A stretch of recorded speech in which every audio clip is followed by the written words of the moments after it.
अस्सलाम वालेकुम नाज़रीन। हम जानवरों से उनसियत और उनसे मोहब्बत की बेशतर दास्तानें सुनते हैं। हमारी समातों का, हमारे मुशाहिदे का हिस्सा बना करती है वो।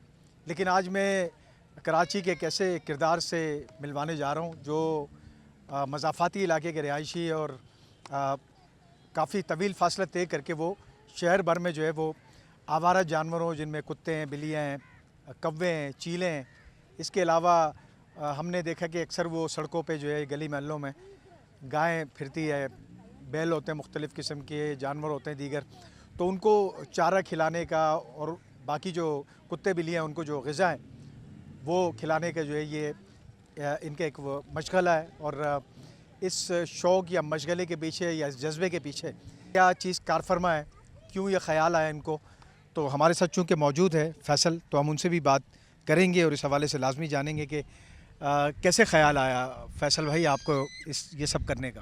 अस्सलाम वालेकुम। देखिए, मेरा जो काम है वो एक खाना रोज़ाना के नाम से है। जब मैंने एक खाना रोज़ाना शुरू किया तो मैंने ह्यूमंस के लिए शुरू किया था, तो मैंने कहा जब जानवर भी भूखा रह सकता है कभी, तो एनिमल्स के लिए भी करूँ। फिर मैंने ज़्यादा अपना जो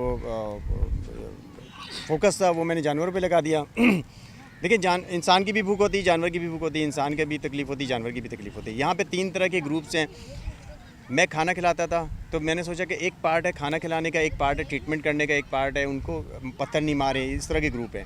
तो मैं कहा मैं किस ग्रुप में हूँ, तो मैंने इनको खाना खिलाना शुरू किया। फिर उसमें से जो इंजर्ड वुंडेड उसके लिए ट्रीटमेंट के लिए वो मैंने शुरू करके 1 मैन एम्बुलेंस शुरू कर दी। उसमें मैं ट्रांसपोर्ट करता हूँ इनको। बाइक भी है मेरे पास, एक हाई रूफ भी है मेरे पास, अब आ गई है, एक लेडी ने मुझे दी है, उसमें अपने पैसे लगा के मैंने उसको चलाने शुरू कर दिया है। और अब मैं ये देखता हूँ कि मेरी ज़ात से क्या हो सकता है, किसी की तकलीफ़ दूर हो सकती है, किसी का पेट भर सकता है, क्योंकि ये तो बेज़ुबान है, इनको पता ही नहीं है कि डॉक्टर कहाँ है, खाना किधर है। तो जो कोशिश होती है मेरी, मैं ले जाके इनको प्रोवाइड करता हूँ ताकि इनका पेट भरे और इनको अवेयरनेस देता हूँ लोगों को कि जी पत्थर नहीं मारे। ये वैसी एक टेंशन में और तकलीफ़ में ज़िंदगी गुजारते हैं, आप पत्थर अलग मार रहे हैं, फिर आप खाना भी नहीं दे रहे हैं, फिर लेफ़्ट ओवर देना है। मैं शादी हॉल से लेफ़्ट ओवर कलेक्ट करता हूँ, मुख्तलिफ़ शादी हॉल्स में जाता हूँ, लेफ़्ट ओवर लेता हूँ, लेफ़्ट ओवर जमा करके फिर इनको रात को मैं खाना फूड इनको डिस्ट्रीब्यूट करता हूँ मैं एनिमल्स को। तो ये मुझे बताया कि ये जो एक जज्बा है जानवरों के लिए, ज़ाहिर है बेज़ुबान है, ये बोल नहीं सकते हैं, मांग नहीं सकते हैं, तो आपने ये एहसास किया दिल में। आपके साथ और कितने लोग इस जज्बे के तहत काम कर रहे हैं? मैं कई दफ़ा बोल चुका हूँ। देखिए, इसमें जो गर्ल्स फीमेल्स लेडीज़ जो है ना वो ज़्यादा इन्वॉल्व है, 98%, 2% जेंट्स हैं। वो ज़्यादा अपनी पूरी मंथ की तनख्वाह जो है इन पे लगा देती हैं। अभी मैं एक बिल्ली को रेस्क्यू करके बोर्डिंग करा के हॉस्पिटल में 10,000 का बिल बना उसका, वो एक फ़ीमेल ने दिया। तो ये ज़्यादा कॉन्सेप्ट मैंने जो देखा ना, लड़कियों की तरफ रुझान ज़्यादा है इनकी खिदमत का।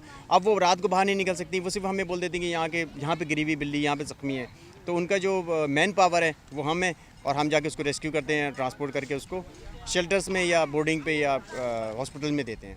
तो पेशेवराना तौर पर आप ख़ुद क्या करते हैं, क्या पेशे से वाबस्ता है और इस काम के लिए कितना वक्त निकाल पाते हैं? मैंने देखिए इसी से रिलेटेड मेरी डिस्ट्रीब्यूशन है, एनिमल्स की, मैंने फूड की, पैरट्स की, बर्ड्स की डिस्ट्रीब्यूशन है। तो मैं जब डिस्ट्रीब्यूट करता हूँ फूड, तो मुझे बड़ा अच्छा लगता है कि मैं वहाँ पे फूड डिस्ट्रीब्यूट करता हूँ, उनका पेट भरता है। तो यही मेरी वो डिस्ट्रीब्यूशन ही मेरी इनकम होती है, उससे भी मैं पैसे निकाल के इन पे खर्च करता हूँ।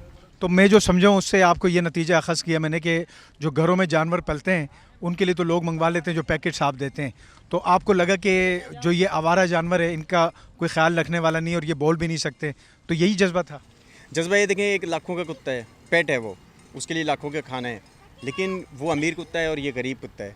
तो आपको फोकस वहाँ करना है जहाँ पानी नहीं है। 2 गमले में, एक में पानी है, एक में नहीं है, तो आप ज़्यादा पानी उधर दें जहाँ ज़रूरत है। तो नॉर्मली आपको कौन कौन से जानवर है जिनको आप खाना फराम करते हैं, और ये खाने का जो है वो ज़राए क्या है, वसाइल कहाँ से आप ये इकट्ठा करते हैं, ये थोड़ा सा बताइएगा। मैं शादी हॉल से लेफ़्ट ओवर लेता हूँ, किसी दावत में जाता हूँ वहाँ से लेफ़्ट ओवर लेता हूँ, किसी ख़ानदान की दावत में जाता हूँ, उनको पता है तो अलग से मेरे लिए जमा कर लेते हैं। और मैं किसी को भी आप बोलेंगे ना तो वो शर्मिंदा भी होगा कि यार देखो यार लेफ़्ट ओवर मांग रहे हैं। मैं तो लेफ़्ट ओवर मांग रहा हूँ, आपने तो खाया फेंक दिया, वो मुझे दे दें तो मैं इनको प्रोवाइड करूँगा। मेनली वहाँ प्रोवाइड करूँगा जहाँ मदर डॉग होती है, जिनके पपीज़ होते हैं छोटे छोटे, उसको मदर डॉग को प्रोटीन की और कैल्शियम की ज़्यादा ज़रूरत होती है, उधर दूध देता हूँ, उधर खाना देता हूँ ताकि उसको पावर हो। मैंने तो ये भी देखा कि यहाँ पे मदर डॉग को जहर दे दिया है और यहाँ पे पपीज़ उसके गाड़ी के नीचे पड़े हुए हैं, तो उनको देते हुए एहसास नहीं करते। देखिए, कुरान शरीफ में है कि आपका हक़ कोई नहीं है किसी को भी जहर देने का, तो लोग फॉलो ही नहीं करते हैं। अच्छा, मुझे साथ में अभी ये भी बता दें कि ये कितने वक्त तक आप ये काम करते हैं, और शहर के कौन से इलाके जहाँ ये आप ग़िज़ा प्रोवाइड करते हैं इन जानवरों को, और इसमें क्या ये चरिंद तो हम इनको कह सकते हैं, चलने वाले जानवर हैं, परिंद भी इसमें शामिल है, कौवे, चीले वगैरह, इनको भी देते हैं कोई बाजरा या उनकी जो भी मरगूब ग़िज़ा है? देखें, कबूतर हैं, चील है, कौवे हैं, कहीं पे गिरे हुए हैं, तो हम उसको जाके कराची में कहीं पे भी हमें कॉल आती है तो हम जाके उसको कैप्चर करते हैं, फिर उसके हम ट्रीटमेंट करते हैं, फिर उसको हम जाके शेल्टर्स में या जो भी जगह होती है, वरना अदरवाइज़ अगर वो सेट हो जाता है तो हम उसको रिलीज़ कर देते हैं, फ्लाई कर हो जाता है वो। तो इस तरह से नेकी चलती रहती है। अच्छा, शेल्टर का बताइएगा कि एक बिल्ली आपको ज़ख्मी हालत में मिलती है या फिर कुत्ता मिलता है, तो फिर आप उसको कहाँ लेके जाते हैं, कैरी किस तरह करते हैं, इक्विपमेंट कौन से आपके पास उनको उठाने के लिए? और ज़ाहिर जानवर है वो तो वो ज़ाहिर एक उसके अंदर हैवानी जबल्लत मौजूद है उसके अंदर, तो किस तरह करते हैं आप इनको रेस्क्यू अकेले?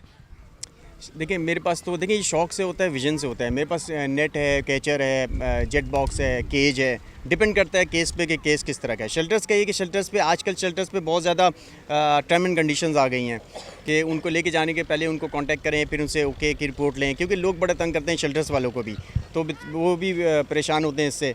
तो मोस्टली ये होता है कि शेल्टर्स को जो रिपोर्टर होता है वही कॉन्टैक्ट करता है, हमें कहता है जी आप शेल्टर्स में यहाँ पहुँचा दें, और ऐसी बात नहीं, हमसे भी शेल्टर्स ले लेते हैं वुंडेड एनिमल। आप क्या मैसेज देंगे ये जो आवारा जानवर ख़ास तौर पर जो कि बिल्कुल आप जिस तरह बता रहे थे कि पहले ही वो एक उसमें होते हैं, तकलीफ़ में होते हैं और उनको मज़ीद तकलीफ़ नहीं देनी चाहिए, तो शहरियों को क्या मैसेज देंगे, इनके साथ किस किस्म का रवैया बरतें? देखिए, शहरियों को तो मैं आपको बताऊं, एक तो जाहिल है, एक पढ़े लिखे जाहिल भी लाइन लगी हुई है, तो अवेयरनेस दें, तबलीग करें, ये करें कि नहीं मारो। एक बंदा सिखाए, 10 हैं, 10 देख रहे हैं कि कुत्ते को मार रहे, तो एक तो उनको रोके कि यार आप इस पर जुल्म नहीं करें, मारे नहीं। तो यही इंसानियत है।